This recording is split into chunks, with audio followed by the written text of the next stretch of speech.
It's time for Let's Get Real with your host from Bob Richards and Associates, Bob Richards.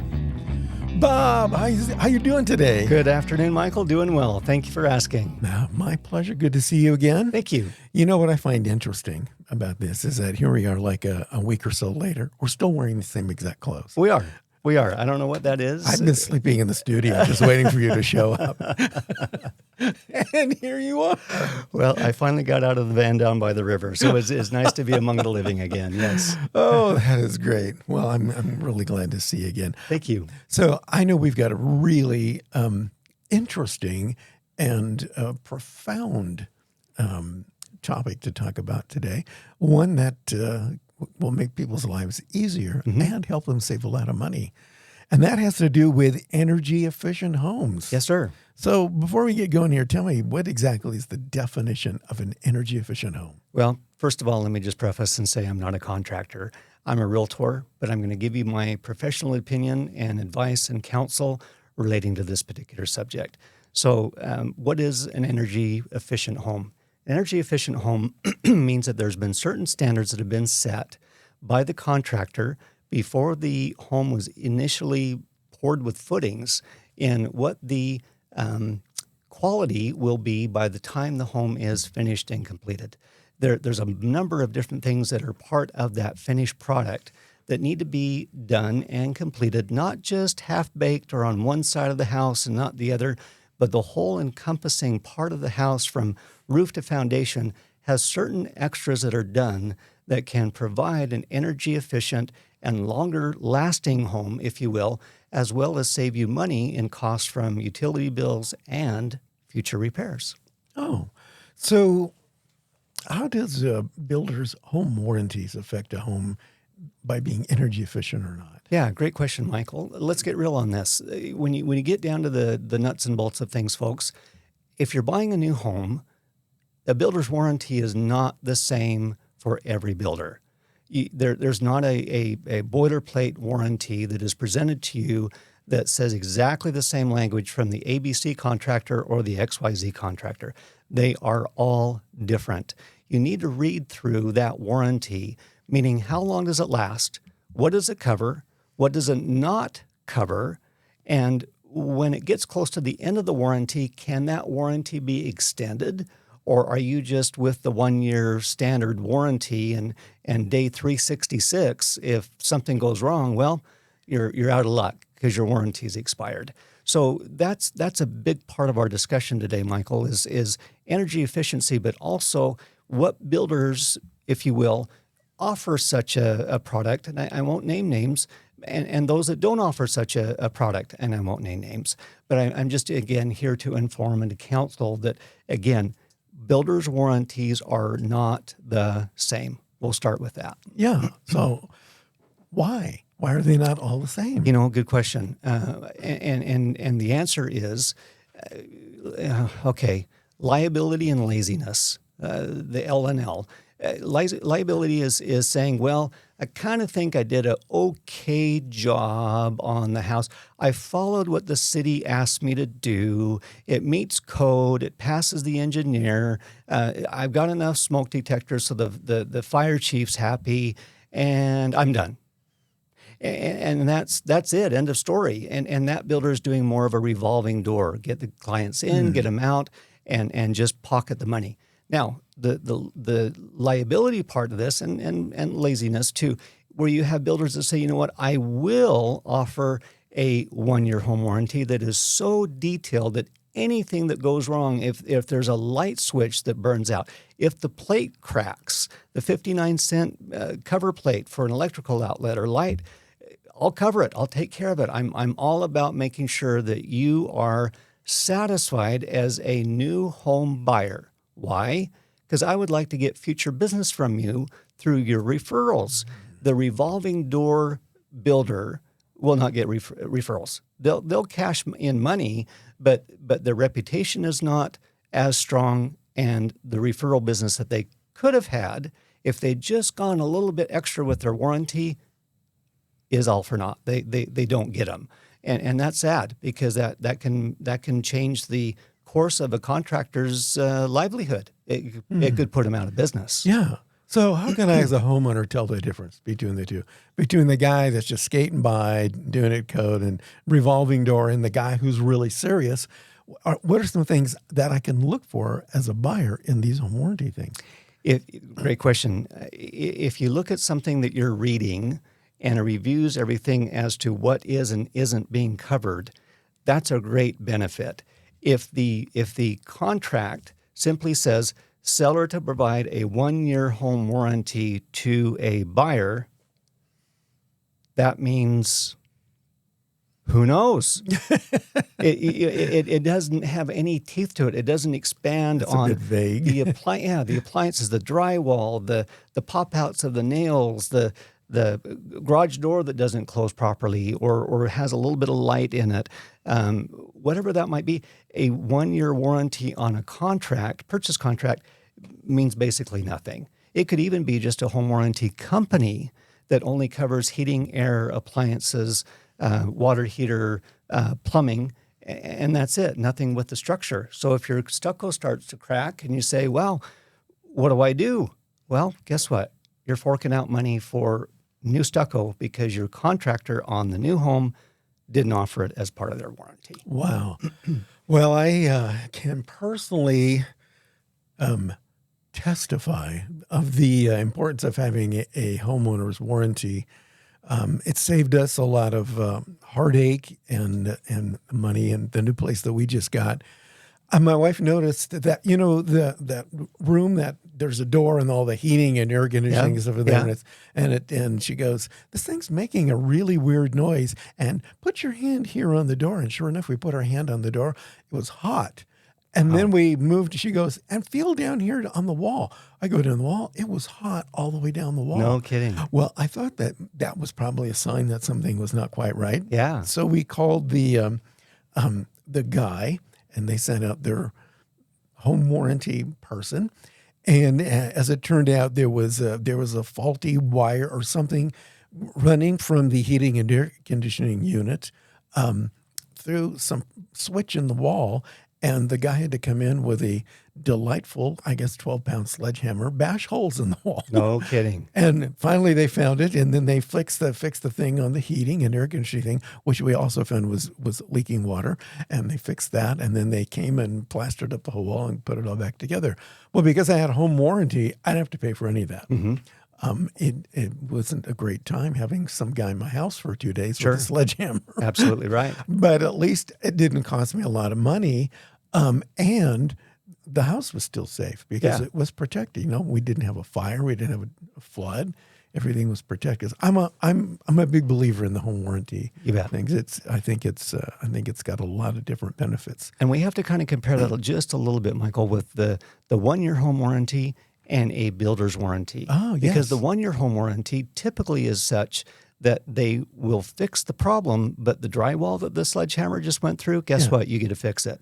Whereas a builder's warranty, he covers the whole enchilada. So everything that is damaged and fixed and then having to be redone, drywall, tape, texture paint, or whatever, they cover all of that within their warranty. But again, got to be in writing. Wow. You got to make sure that you read over just the finest details can make the difference between you forking out money or the builder saying, I will come in and I will take care of it because I've agreed to do that. Here's my warranty.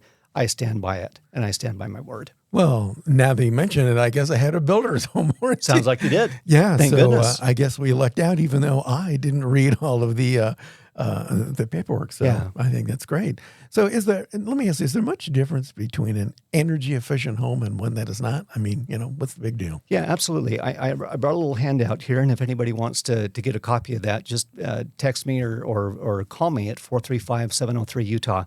This is the main things of what describes an energy efficient home. Okay, this is pretty obvious. How about airtight construction? Okay, well, when people say, well, the house has central air, that doesn't mean that you got holes in or creases in the front window and slide opening and same in the back. And so that central air just flows throughout the house, no matter if it's 32 degrees or 105 degrees. And so it has to be an airtight construction. Number two, there has to be an air sealant put around the windows and around the doors. This helps to, well, even electrical outlets, Michael. Yeah. People don't understand that there is ventilation that's happening behind the wall switches and the electrical plugs. Okay, those need to have a sealant put around them to eliminate any sort of air flow into the home from those particular small little switch plates. Vents, the same thing. That would be your return air vents, either from the ceiling or wall or floor. Those need to have a sealant around them so that they are, all you're getting is the power, the energy from the central air system or the heating system, and not from any sort of ambient air that you didn't want or that you're having to pay extra for.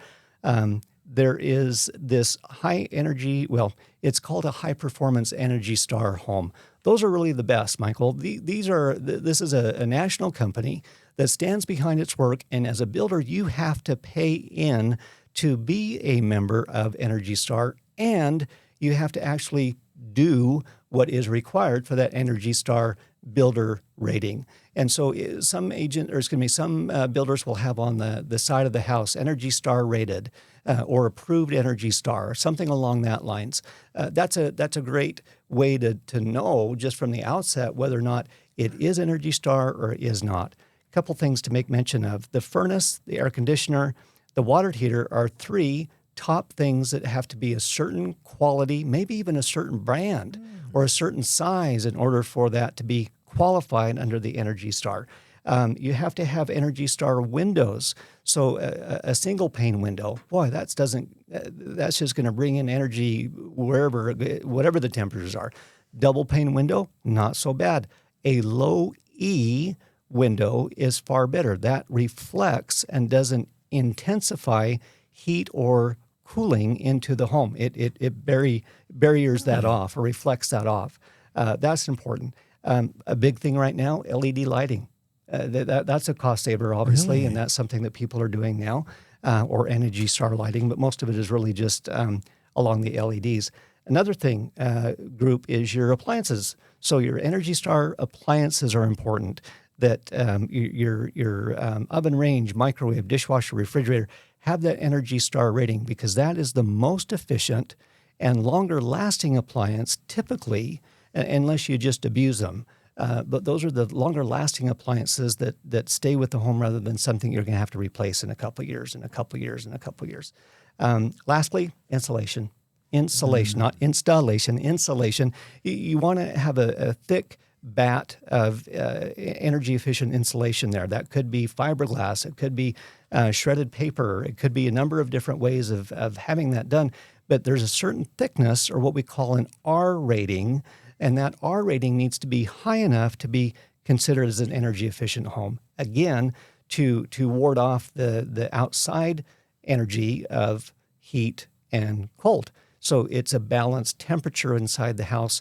The air conditioning isn't overused. The furnace isn't overused. You're able to control your temperatures much more easier inside. Those are some of the basics. Wow. I'm so glad that you explained that, because I've seen that Energy Star thing on a lot of homes and on a lot of appliances and things. And I never really knew what it meant. I just thought, oh, it's a clever decal, and it's A gimmick. A gimmick to get me to buy something. And I didn't know that it actually served a purpose. But now that you mention it, I remember when we first moved here, we needed to go out and get a new washer dryer. We just love spending money on washers and dryers. It's the joy of our lives. The American way. So my wife, she goes, okay, so which one is going to last the longest? She goes, the one that we had, that thing lasted for like 10 or more years.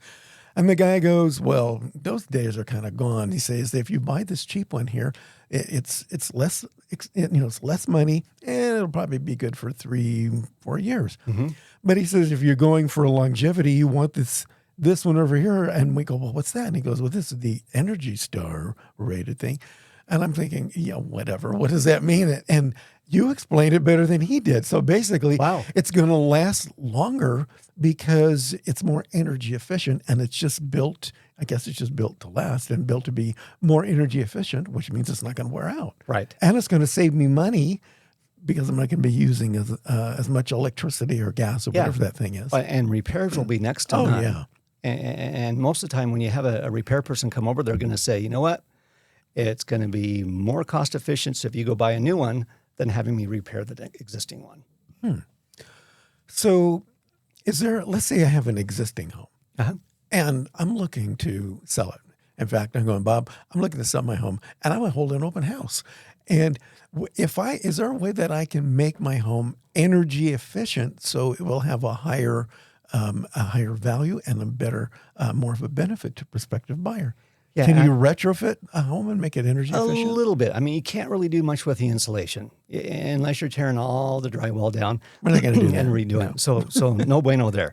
But some of the things that I've mentioned, like the appliances, if you've got something that is just older than old and outdated and 30 years of use or 25 years, whatever, then take those out and put in an energy efficient package.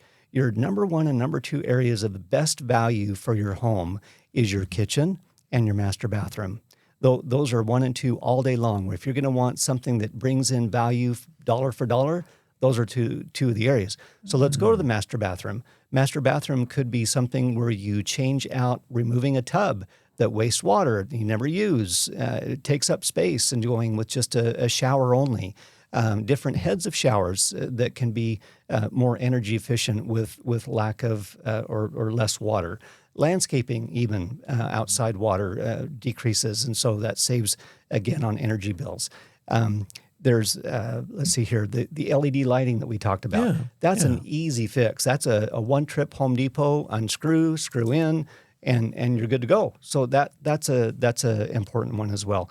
I would also look at the windows. And now replacing windows is a lot of money. You have to donate a kidney practically to pay for a replacement of windows. But for what you've got, are there seams or crevices or cracks that just simply need to be sealed so that window frame is not producing energy into the home that you don't want? So that's something without going to the whole expense of replacing windows. Let's take it on a case-by-case basis and see, maybe we just need to replace one. Maybe not at all, but if we seal them, then we're good to go. It'll last for a while. Some of those things are important to point out. And then also make sure as a seller that you have marked on the water heater when it was replaced. So people understand, hey, 6 of 2022, they just put that in a year ago. I don't have to be thinking that I'm going to have to replace that. The furnace, it was installed in maybe the same date that the home was finished. I don't know. But anything like that to disclose and give that information to a buyer, they'll want to know what kind of expenses am I going to have ahead of me? What sort of deferred maintenance am I going to have to be dealing with as a new owner of this house? So just pointing those things out as a seller really does help the buyer to know upfront, and they're not overreaching and saying, oh, well, I'm going to have to spend thousands of dollars down the road. Well, it may be just a few hundred. But in their mind, they're thinking it's a lot more. Bob, I'm glad we had this conversation today. I've learned a lot about things I had no idea that this existed. I now know what the Energy Star means. Yeah, absolutely. I think that's great. So do you have any parting words of wisdom for us today? One other thing. The warranties can just be for 1 year by a builder. There should be an extended warranty, folks, that you should, as a buyer, request and or demand. It's a 10-year warranty. So you not only have the 1 year warranty of everything that I mentioned, heating, air conditioning, appliances, plumbing, electrical, but the 10-year covers for like stucco cracks, maybe roof, maybe the windows, maybe the cracked tile of the floors that appear, maybe the garage floor starts to crack. Those kind of things that is more of a comprehensive warranty that, again, some builders offer up front, others may charge extra. Some others just say, we don't do that. No, we're done. 1 year and that's it. And on day 366, it's yours, brother. Don't be calling us for any sort of repairs. So that brings up another question. Okay. I know we were going to head on out, but I have a question now. Sure. So you mentioned a 10-year warranty. So is that transferable to a new buyer? Very, very good question. Guess what? What? In the documents, it will say this is transferable or this is not transferable. And it's a great question, Michael, because most of the people staying in their homes are 5 to 7 years. It used to be 20 or 30. That's what my folks were in a home forever. And we hardly moved. But it seems like more often than not, it's actually going down to maybe 3 to 5 years rather than 5 to 7. So that's within that 10-year warranty period. Now, if the Johnsons move out and the Smiths move in, do the Smiths still have that same coverage of warranty? Again, it's in the paper, it's in the writing, it's in the details. The devil's in the details. However you want to look at that, make sure it's in writing so that you know how best to present that to a buyer. If you assume it, you know what to, assume. But we only presume. We don't assume. There you go. There you go. Thank you. So anyway, make sure that is identified and that you know going in what exactly that you have, and keep a copy of that warranty handy. We provide a great presentation at time of closing for our clients. Not everybody does. They're wondering, where's the warranty? Where's my paperwork? Where's my? We keep that all organized for people. It's an awesome thing that we have to offer that's very exclusive outside of the other 2,000 realtors. And so if there's a question, they know right where to go to and what it has to say. I think that's a great selling point, because if I've been in my house for 3 years and I suddenly get transferred, I got to move, I can tell you as my realtor, when you're making a presentation, to let the new buyers know there's still 7 years left on this builder's home warranty. Absolutely. That could tip the scale to, hey, I want to buy it. That gives me the competitive edge. Sure does. Wow. Sure does. Bob, thanks. You bet. I appreciated it today. Good to be with you today. You too. Good to see you again. And maybe next time, I think we should maybe change our shirts before we do the next show. Maybe not sleep in the studio. Idea. Yeah, I like that idea. Okay, deal. Hey, so how do we get a hold of you one more time? 435-703 Utah. That's 435-703-8824. That's my cell phone. It's sitting right next to me. bob@buyutah.com is my email address, and obviously website that is just absolutely phenomenal, buyutah.com. Cool. Thanks, Bob. See you guys again next time. Bye. This has been Let's Get Real with Bob Richards from Bob Richards & Associates. For more information, buyutah.com. We invite you to return again for another edition of Let's Get Real with Bob Richards from Bob Richards & Associates.